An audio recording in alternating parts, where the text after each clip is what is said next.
It was started originally, the people who started it wanted a new way of approaching mental health campaigning, and they thought that the arts could be a really useful way to start conversations about mental health. One thing that we talk a lot about with this festival is the idea of lived experience. Pretty much everything in this festival is people who have experience of mental health problems themselves or taking care of somebody in their lives who has mental health problems.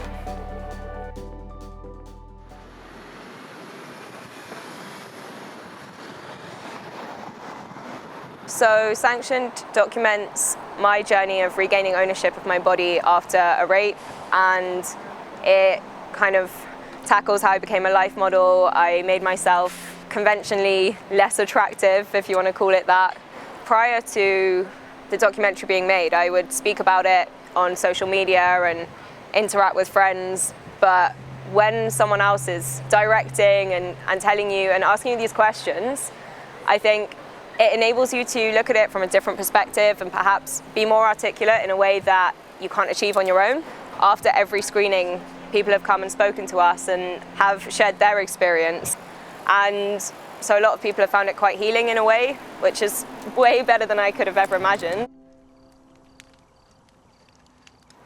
We together made a film that's based on a one-woman show that I've written called Trying to Find Me, which is it's autobiographical. It's about my life and the journey that I've been on, trying to find myself and in therapy and understanding the importance of maintaining and managing my own mental health.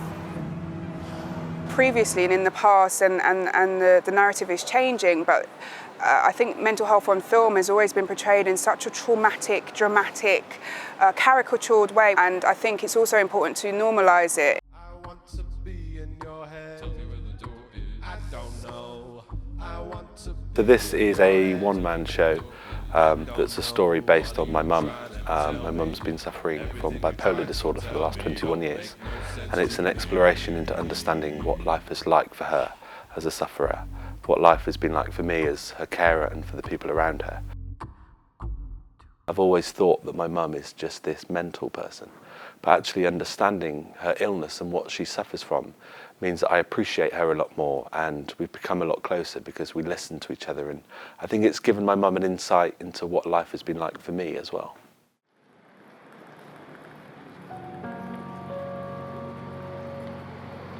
Quite often when people talk about mental health, you tend to talk about a collection of symptoms, and there's a tendency to define people in terms of their illnesses. And what you can do with a great film or with a great play or a piece of visual art is you can make it about a person and their story.